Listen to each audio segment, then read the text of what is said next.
If it had the Nike swoosh on it, if it's got the Adidas stripes, any one of those big brands, if it had their label on it, this thing would be worth double the price. So $260, $280, because how this shoe performs, it performs at the same level as those premium daily trainers, or maybe if not better.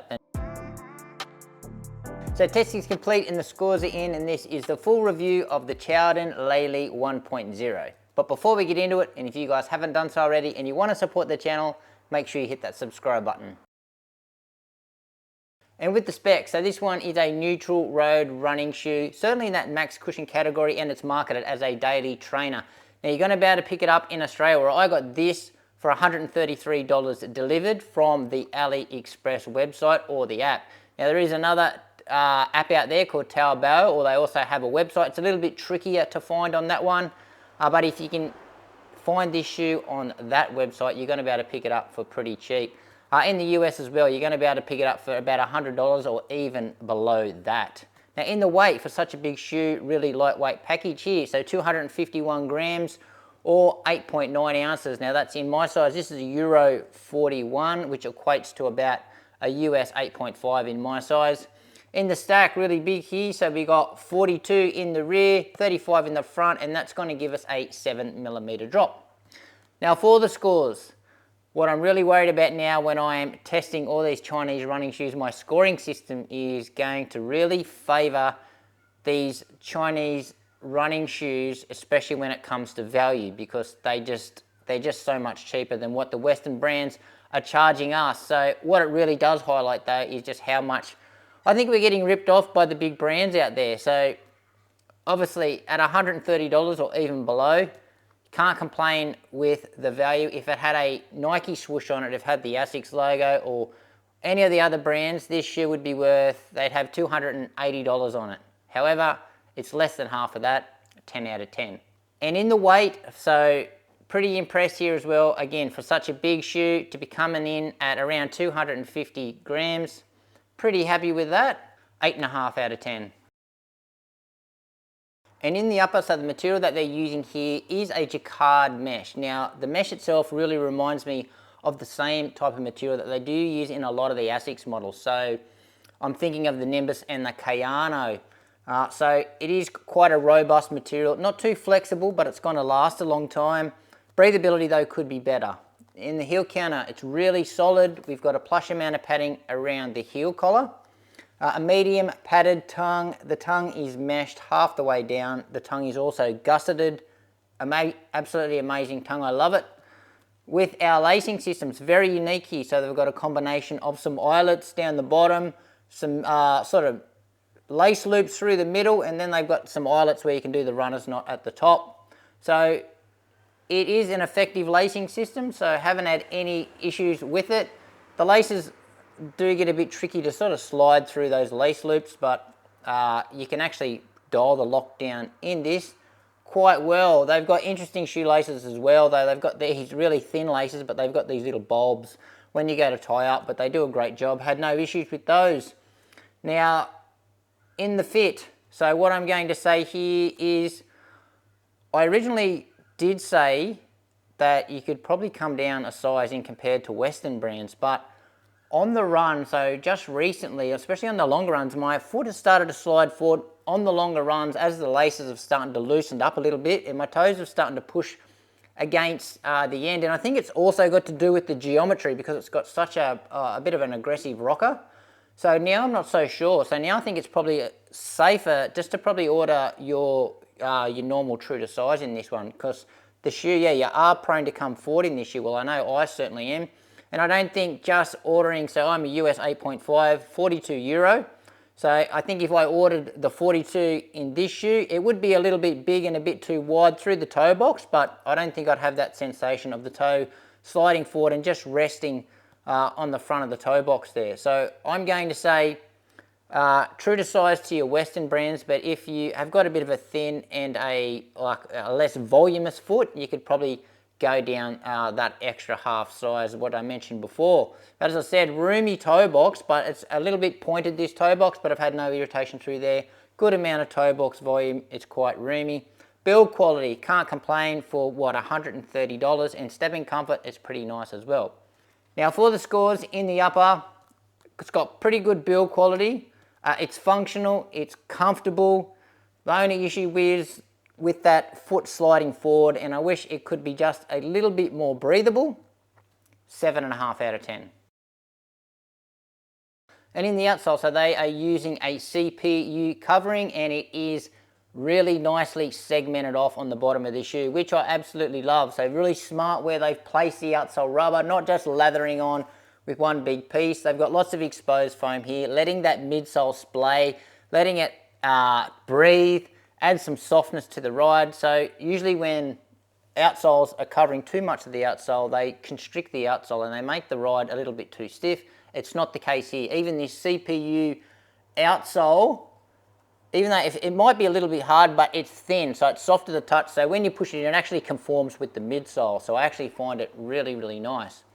Now in the durability department, I think we've ticked up to about 100 Ks in this already, and there is minimal wear. So very, very impressed. There's a bit of scuffing here on the exposed foam, but you expect that. It does not affect performance at all. And in the grip, I've got no complaints at all. So in the dry, obviously very tacky, but in the wet, this thing held up quite well as well.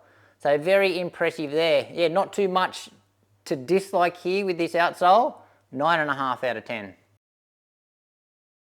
And in the midsole, so the foam they're using here is what they call their Q Kung Fu Pro foam. Now, it is a supercritical PIBA infused foam.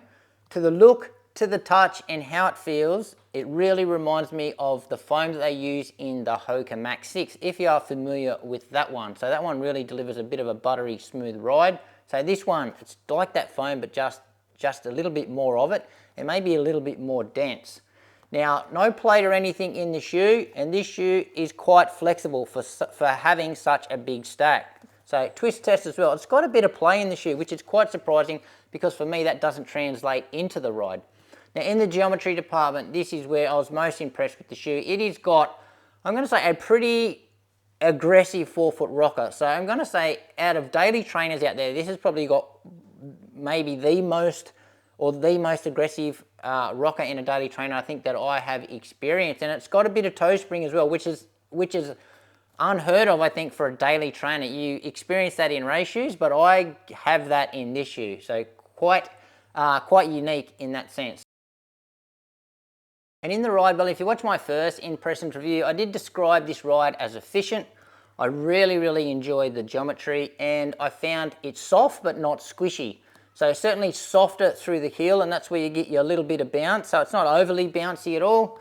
And then as I was transitioning through toe off, I did find the foam, it did firm up a little bit as I dug into the foam and onto the rocker, and away I went. So yeah, overall, a pretty smooth and efficient shoe is how I found it, and I was quite impressed with the stability considering how flexible and how twisty the shoe was, because it was quite a surprise to me when I did check that on the review, how flexible the shoe actually was. Now, has my opinion changed? Well, no, it hasn't. If anything, it's slightly got better, so I think the foam's broken in just enough. I think we're a little bit softer now, especially through the heel, which I like. So again, it's still not soft and squishy, just a good amount of softness as you come through. As I said, it's dense. You feel really protected from the road, so no road feel at all. And then again, as we're going through onto toe off, yeah, I think it's just a firmer experience because I think my ball joint, or under that big toe there, it really just sits on that tip point of where the rocker is. And so I've never felt like the foam is flattening out through that area, but then again, I've never experienced much squish through there either. So again, I'm just onto the rocker and just ticking the legs over easy. So yes, I still agree it's quite an efficient shoe. It's just overall a really well balanced shoe. Like there's nothing really amazing about it. It's not wowing you with its crazy softness, or it's not super energetic, or it's not super bouncy. It's just this really nice, solid, comfortable ride. So for me, as a daily trainer, I think it ticks all the boxes. And best use. So for me, this is what I want out of a daily trainer. So there's no real crazy bells and whistles about it. It's just a nice, solid ride that's not going to let you down. So again, just the right amount of softness. It's going to eat up your daily miles. There's a lot of protection from the road. a really nice geometry here, so you're not having a slappy ride. It's quite easy to tick the legs over. So yeah, certainly ticking it up for the daily trainer. Your really slow recovery days as well, I think it's okay for that. Again, it's not so soft and squishy, but you're just going to get that protection from the road. And again, the geometry is just going to allow to tick the legs over a little bit easier than what you would in a shoe that has some more traditional geometry. Now, I did take this one out on the long run, so 2 hours. So I did initially think that this would be an amazing long run shoe. I'm not going to put it in that category as an amazing long run shoe, but certainly, yeah, it can do the job at a long run, but I'm going to say up to about 2 hours.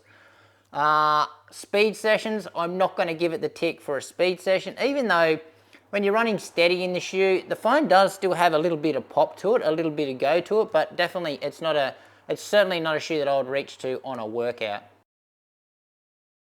So some other options out there if you are considering this shoe. The first one I will mention if you like a really smooth, buttery ride is the Tarcoin Autopilot. So that's the Australian company that is really delivering some amazing shoes at the moment. So that midsole foam, that buttery smooth ride, quite similar is what you're going to get here. And it's also at a pretty good price point compared to the Western brands as well over here in Australia. The next one I'll mention, if you like the geometry of this shoe and you like a really aggressive or an early rocker in your daily trainer, then I will mention the Asics Glide Ride Max. So that one has probably got, the geometry is a little bit earlier in that one. This one is a little bit later, a little bit more dynamic, but again, it's another max stack shoe, high cushion. It's probably got a similar density in the ride, but I'd probably prefer this shoe over the Glide Ride Max.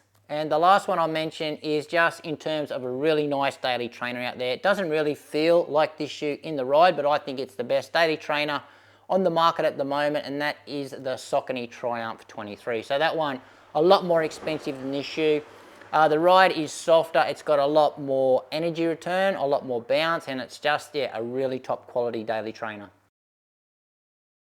So really impressive scores here from the Qiaodan Leili 1.0, and obviously 10 out of 10 for value, can't be beaten. And as I said before, if it had the Nike swoosh on it, if it's got the Adidas stripes, any one of those big brands, if it had their label on it, this thing would be worth double the price. So $260, $280, because how this shoe performs, it performs at the same level as those premium daily trainers, or maybe if not better than some of those other brands. So saying that, for me, it's a definite buy, especially at the price that you can get this shoe for.